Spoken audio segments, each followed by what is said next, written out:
Welcome back to Tell Me More Stories Told as podcast. You know, some lies are they're just made for the movies. Right. And today we're diving into one that's got it all. Winona Ryder. We think we know her, those eyes, that talent, but her story goes way deeper than you might expect. Oh, way deeper. We're not just talking Hollywood royalty here, Yeah. but a childhood that's practically a movie itself. No. Imagine growing up on a commune with no electricity, Oh, wow. raised by intellectuals and with Timothy Leary as your godfather. What? It's the kind of beginning that shapes everything that comes after. Okay, so let's rewind to the very start. Winona Laura Horowitz, born in 1971, and get this, named after Winona County, Minnesota. Wow. It's like her unique path was written in the stars from day one. What's fascinating here is how her parents' world really set the stage. Yeah. They weren't just bookish types, but deeply embedded in the counterculture movements of the time. Yeah. Her dad wasn't just an author, he was an archivist for Timothy Leary, Oh, wow. the LSD guru himself. That's not your average family dinner table conversation. No kidding. And then the commune. 7 years old, moves to this place in Northern California with no electricity, no TV. I mean, talk about a different world. Most kids today can't handle a dead phone for 5 minutes. But think about how that environment must have shaped her. Instead of screen time, she had books. She's talked about how this nurtured her imagination, her love of stories, which makes total sense when you see how her career unfolded. Right. Yeah. It's like that foundation made her ready for the wild ride of Hollywood. But hold on, because even before the red carpets, there was a darker side. Winona's been open about being bullied in school, and tragically, that didn't stop even after she became a star. It's tough. It makes you wonder, how do you deal with that kind of pressure when you're still figuring yourself out? That's the thing about resilience. Sometimes you have to build it early, and Winona did. At 12 years old, she's taking acting lessons at the prestigious American Conservatory Theater. Talk about drive. 12. I was still trying to figure out how to use a hair crimper at that age. But clearly, this was a calling. 3 years later, she's making her film debut in Lucas using the stage name Ryder, which comes from, wait for it, a Mitch Ryder album playing in the background during a phone call with her agent. It's too perfect. It's so good. Like destiny calling. And this is where it gets really interesting. Just a couple of years after Lucas, she lands the role of Lydia Dietz in Tim Burton's Beetlejuice. I mean, Wow. talk about iconic. That performance put her on the map. Beetlejuice, Beetlejuice, Beetlejuice. Come on. Who doesn't love that movie? But what I find fascinating is that she had this knack for playing these outsiders, these slightly offbeat characters right from the start. Absolutely. And it's not just that she played them, she embodied them. That blend of vulnerability and strength, it was already there in Beetlejuice, and it just kept evolving with each role. And then came Heathers. I mean, that movie is a cult classic for a reason. Dark, witty, and Winona as Veronica Sawyer, perfect casting. It's funny, though, because her agent initially advised her against taking the role, thinking it would be too risky, potentially damaging to her career. Wow, talk about a bad call. Can you imagine a world without Winona Ryder as Veronica Sawyer? But it also speaks to her willingness to take risks, to go for roles that resonate with her, even if they're unconventional. That independence of thought, it's a theme we see throughout her life. Before we dive deeper into the 90s and Winona's meteoric rise, let me just say, if you're enjoying this deep dive, hit that subscribe button. You won't want to miss the rest of Winona's incredible story. Because trust me, things are about to get even more interesting.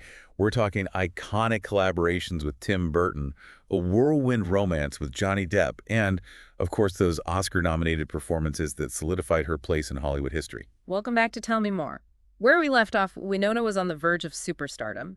The early 90s were huge for her career. It's like everything aligned, talent, timing, and let's be honest, those Tim Burton collaborations didn't hurt. Not at all. 1990, she stars alongside her then-boyfriend Johnny Depp in Edward Scissorhands. Visually stunning, emotionally resonant, and their chemistry, off the charts. It's one of those movies that just stays with you.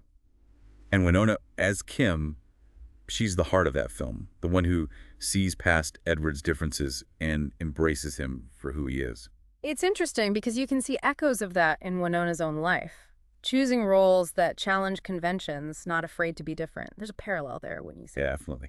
And that same year, she does a complete 180 and stars in Mermaids with Cher. Yeah. Talk about range.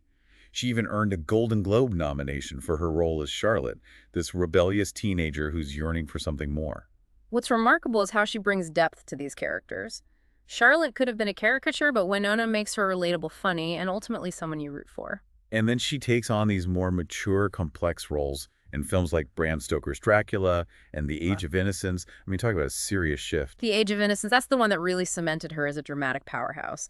She plays Maywell in this woman trapped in the rigid social norms of the time, and she absolutely nails it, earning her a Golden Globe and an Oscar nomination for Best Supporting Actress. Back-to-back nominations, too. The following year, she's up for Best Actress for her portrayal of Jo March in Little Women. But this one carries a whole other layer of meaning. It's impossible to talk about that performance without mentioning the tragic story of Polly Klaas. A young girl kidnapped and murdered in Winona's hometown. Winona was so deeply affected, she even offered a reward for Polly's safe return before the devastating news. And when she won the role of Jo, she dedicated it to Polly's memory. It adds this incredible depth to her performance, this awareness of life's fragility, the preciousness of childhood. You can feel it in every scene, that fierce independence, the yearning for something more, it all takes on this added weight. And, Winona's own childhood, that unconventional upbringing, it's almost like it prepared her to embody Jo in such a profound way. It's true. And it's not just film roles either. She even received a Grammy nomination for narrating Anne Frank's The Diary of a Young Girl. I mean, the range is incredible. She was on top of the world, a critical darling, a box office draw, a fashion icon. But then in 2001, everything changed. The shoplifting incident. It was a public spectacle, a media frenzy. It's almost hard to imagine now the level of scrutiny, the relentless tabloid coverage. It was a different time pre-social media, but somehow even more intense. What's fascinating to me is how Winona handled it. She didn't play, the victim didn't lash out. She took a step back, focused on smaller independent films, and slowly, deliberately rebuilt her career. It's the kind of resilience that most people wouldn't have been able to find. But Winona did, and then stranger things happened. Talk about a comeback. This role, Joyce Byers, it's like it was made for her. That intensity, that raw, heartbreaking emotion, it's captivating. She's earned a whole new generation of fans, and it's introduced her earlier work to those who might have missed it the first time around. It's like her career has come full circle, but with this added layer of depth, this understanding of what it means to overcome adversity. Before we move on to the final part of our deep dive, what stood out to you most about Winona's story so far? What resonates with you? For me, it's that sense of authenticity. She's never tried to be someone she's not. She's made mistakes, faced challenges, but she's always come back to herself, to that core of who she is. I think that's what makes her so compelling. She's a reminder that it's okay to be different, to take risks, to stumble and get back up again. It's a story that resonates because it's human. It's real. Join us for the final part of our deep dive as we explore the lessons we can learn from Winona Ryder's remarkable journey. Welcome back to Tell Me More. We've been on quite a journey with Winona Ryder, haven't we? From that unconventional childhood to the heights of Hollywood and back again, her story is full of twists and turns. It really is. And through it all, she's maintained this incredible sense of self. It makes you wonder, what can we learn from her journey? What are the key takeaways that we can apply to our own lives? That's a great question. For me, one of the biggest things that stands out is her resilience. She's faced some pretty major setbacks, but she's never let them define her. She's always picked herself up and kept moving forward. It's like she has this inner strength, this ability to weather any storm. And it's not just about bouncing back, it's about using those experiences to grow and evolve. Think about the shoplifting incident, for example.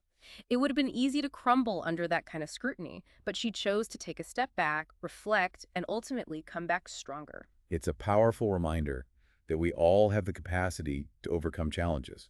It might not be easy, it might take time, but we can choose to learn from our mistakes and emerge from difficult situations with a renewed sense of purpose. Absolutely. And another thing that strikes me about Winona is her commitment to authenticity. She's Right. never tried to fit into a mold or be someone she's not. She's embraced her individuality, her quirks, even her vulnerabilities, and that's what makes her so relatable. I think that's a really important lesson, especially in today's world, where there's so much pressure to conform, to present a perfect image on social media. Winona reminds us that it's okay to be different, to be ourselves, even if it means standing out from the crowd. It's about embracing what makes you unique, what makes you you. And that ties into another key takeaway from Winona's story, the importance of following your own path.